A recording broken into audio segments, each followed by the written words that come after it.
Welcome, ladies and gentlemen, to the second lecture in our series on Shakespearean Tragedies. In this video, we will be delving into the intricate construction of these timeless plays, focusing on the exposition, development of the conflict, and the catastrophic resolution. Additionally, we will explore the concept of the tragic flaw or hamartia, and the recurring themes of fate, free will, and the human condition. Exposition. Our first act, the exposition, lays the groundwork by presenting the situation or state of affairs from which the conflict emerges. It's the canvas upon which the intricate tapestry of tragedy is woven. This phase typically introduces key characters, relationships, and circumstances that will propel the unfolding drama. Development of the conflict.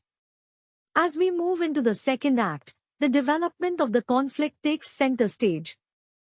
This segment, spanning the second, third, and fourth acts, explores the definite beginning, growth, and vicissitudes of the conflict. It's the heart of the play, where tensions rise, characters evolve, and the narrative unfolds. Catastrophe. Finally, the third act, the catastrophe, serves as the grand finale, the conclusive resolution of the conflict. This is the moment where the threads of the narrative are woven together, often resulting in the tragic demise of the hero. Exposition. In Shakespearean tragedies, the exposition serves as the groundwork, introducing us to the characters, their relationships, and the circumstances that set the stage for conflict. The exposition serves as the narrative bedrock, unveiling the initial situation or state of affairs from which the ensuing conflict emerges. It is in this phase that the audience is introduced to the primary characters, their relationships, and the circumstances that will propel the unfolding tragedy. Essentially, the exposition lays the groundwork for the impending turmoil, capturing the audience's interest and sparking curiosity about the direction the narrative will take. In Romeo and Juliet, the exposition is a meticulous unveiling of the familial feud between the Montagues and Capulets, a conflict that serves as the crucible for the unfolding tragedy. This long-standing enmity between the two households creates an atmosphere charged with tension and sets the stage for the tragic events that will follow. The introduction of key characters, notably Romeo and Juliet, adds further layers to the conflict, as their burgeoning love becomes entangled in the web of familial discord. The exposition, therefore, becomes a strategic foundation, igniting the curiosity of the audience and foreshadowing the inevitable clash between love and societal constraints. Turning to Macbeth, the exposition paints a portrait of Macbeth's initial nobility, establishing him as a figure of high regard within Scottish society. However, the carefully laid groundwork takes a pivotal turn with the introduction of the witches and their prophecies. This supernatural element becomes the catalyst for Macbeth's descent into ambition and betrayal. The audience is captivated as they witness the transformation of a once noble character into one consumed by ruthless ambition. The prophecies, hanging ominously in the air, create an atmosphere of anticipation, leaving the audience eagerly awaiting the conflicts that will arise from Macbeth's choices. In this way, the exposition in Macbeth serves not only to introduce characters and settings but to sow the seeds of internal conflict that will burgeon into a tragic tale of unchecked ambition. In both instances, Shakespeare employs the exposition not merely as an informative preamble but as a narrative device that intricately shapes the trajectory of the plays. The conflicts to come are not arbitrary. They stem organically from the carefully constructed foundations laid out in the exposition. This strategic storytelling not only engages the audience from the outset but also sets the tone for the profound and inevitable tragedies that will unfold. Development of the conflict. As the narrative progresses, we enter the second phase, the development of the conflict. This forms the core of the play, exploring the growth and vicissitudes of the conflict. The second phase, the development of the conflict, is the fulcrum of Shakespearean tragedy. It commences with a definite beginning, navigating through the growth and vicissitudes of the conflict. This segment typically constitutes the core of the play, spanning the second, third, and fourth acts, and often encroaching upon portions of the first and fifth acts. Here, the intricate interplay of characters and events propels the narrative forward, building tension and complexity as the tragic trajectory unfolds. It is during this progression that the audience witnesses the tragic hero's journey, marked by internal and external struggles, leading inevitably towards the impending catastrophe. In Hamlet, the development of the conflict is marked by the profound psychological journey of the protagonist, Hamlet. The initial revelation of his father's murder becomes the catalyst for a complex exploration of grief, existential questioning, and ultimately, the pursuit of revenge. As the narrative progresses, the audience witnesses Hamlet's gradual descent into madness, a descent fueled by the weight of his emotional turmoil and the moral dilemma surrounding his quest for retribution. The intricacies of Hamlet's internal struggles form a significant portion of the play, adding layers of depth to the unfolding tragedy. The development of the conflict in Hamlet is, therefore, not solely external but a poignant exploration of the human psyche in the face of betrayal and the demand for justice. In a parallel vein, Othello unfolds as a tragedy propelled by the insidious manipulation of the titular character's emotions. The development of the conflict centers around Iago's cunning orchestration of Othello's jealousy.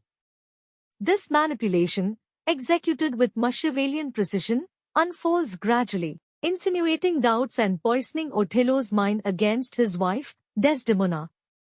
The audience is drawn into a web of deception and manipulation, witnessing the tragic climax where trust is shattered, and the irreversible alteration of lives takes place.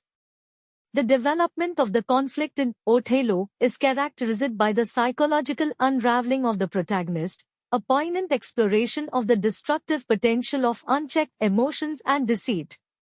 In both plays, Shakespeare masterfully crafts the development of the conflict not only through external events but by delving into the intricate workings of the human psyche. The tragedies of Hamlet and Othello are not only driven by external circumstances but are deeply rooted in the internal struggles of the protagonists, adding layers of complexity to the unfolding narrative. The gradual descent into madness in Hamlet and the manipulation of jealousy in Othello stand as testaments to Shakespeare's ability to navigate the complexities of human emotions within the framework of tragic storytelling. Catastrophe. The culmination of the conflict is the catastrophe, the final resolution that often involves the death of the tragic hero. The catastrophe marks the climactic denouement of the Shakespearean tragedy, serving as the ultimate resolution of the conflict. Invariably, it involves the death of the tragic hero, a poignant and inevitable outcome driven by the preceding events. This resolution is the crucible in which the consequences of the hero's actions come to fruition, delivering a poignant reminder of the inexorable forces at play in the tragic narrative. In Romeo and Juliet, the catastrophe is a poignant culmination of the tragic events set in motion by the star-crossed lovers.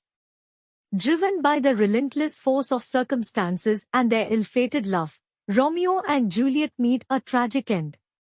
The catastrophic resolution unfolds as a result of a sequence of unfortunate events, including misunderstandings, impulsive decisions, and the deep-seated animosity between their feuding families. The tragic demise of the young lovers serves as a powerful reminder of the pervasive impact of societal constraints on individual destinies and the inevitability of the consequences that befall those who dare to defy societal norms. Turning to Macbeth, the catastrophic resolution takes place on the battlefield, where the culmination of Macbeth's unchecked ambition and the ensuing consequences are laid bare. Macduff, representing the avenging force, confronts and defeats Macbeth in a climactic encounter. The battlefield becomes the stage for the final reckoning, where the consequences of Macbeth's ruthless pursuit of power are manifest. The catastrophic resolution in Macbeth serves as the inevitable conclusion to a tale of moral degradation, ambition spiraling out of control, and the profound repercussions of succumbing to the darker aspects of human nature. In both tragedies, Shakespeare employs the catastrophe not as a random occurrence but as the culmination of the protagonist's choices and the overarching themes that define the plays. The catastrophic resolutions in Romeo and Juliet and Macbeth are powerful moments that resonate with the audience, underscoring the consequences of human actions and the inescapable fate that awaits those who traverse the treacherous paths of love and ambition. The tragedies stand as enduring testaments to Shakespeare's profound understanding of the human condition and his ability to weave narratives that explore the complexities of life and morality. In the context of Shakespearean tragedies, the concept of the tragic flaw, or hamartia, emerges as a pivotal element that shapes the destinies of the characters, driving them inexorably towards their downfall. This literary device serves to illuminate a character trait or decision that, when left unchecked, becomes the catalyst for the protagonist's tragic journey. In Othello, the tragic flaw takes the form of Othello's unchecked jealousy. This character trait becomes a potent force propelling him along a tragic course of action. Othello's unwarranted suspicions, fueled by the manipulative schemes of the cunning Iago, lead him to question the fidelity of his wife, Desdemona. As Othello succumbs to jealousy, he becomes increasingly consumed by irrational thoughts and emotions. This unchecked jealousy drives him to commit acts of violence and betrayal, ultimately resulting in the tragic demise of Desdemona and Othello himself. The tragic flaw is typically introduced early in the narrative, setting the stage for the internal and external conflicts that will unfold throughout the play. In Othello, the audience witnesses the insidious progression of Othello's jealousy from a mere seed of doubt to a destructive force that dismantles trust and relationships.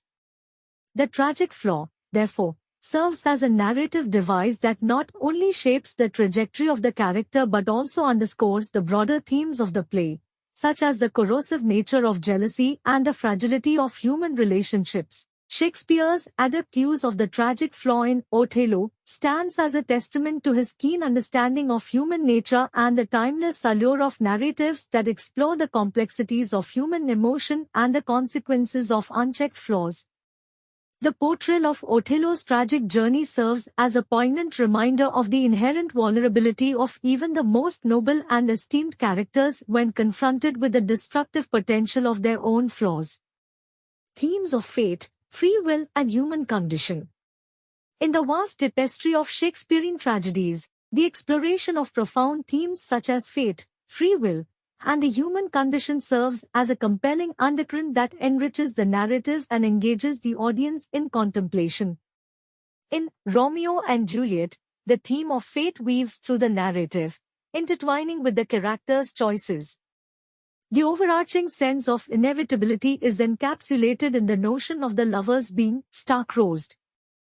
Despite their agency and the choices they make, there is a palpable struggle between predetermined destiny and individual agency. The tragedy unfolds as a delicate dance between the characters' decisions and the unseen hand of fate, illuminating the tension between the desire for autonomy and the inexorable pull of destiny. Conversely, in Hamlet, the theme of free will takes center stage as the eponymous protagonist grapples with decisions that lead to unintended consequences. Hamlet's internal struggle and the choices he makes drive the narrative, delving into the intricate facets of the human condition. The play becomes a canvas for exploring grief, as Hamlet copes with the death of his father, and existential questioning, as he navigates the moral complexities of revenge. The theme of free will in Hamlet serves as a lens through which the audience witnesses the profound impact of individual choices on the trajectory of the story. In both instances, Shakespeare elevates the tragedies beyond mere tales of love and revenge, using them as vehicles to probe the fundamental aspects of human existence. The juxtaposition of fate and free will, and the exploration of the human condition, showcase Shakespeare's enduring ability to capture the essence of the human experience and offer timeless reflections on the complexities of life, love, and mortality. As we conclude this exploration, we find that the construction of Shakespearean tragedies is a masterful interplay of exposition, conflict development, and catastrophic resolution. The tragic flaw adds depth to characters, while the exploration of fate, free will, and the human condition elevates these plays to timeless reflections on the complexities of the human experience. Thank you for joining us in this journey through the construction of Shakespearean tragedies. Until our next lecture, delve into the rich tapestry of these plays and uncover the profound insights they offer into the human soul.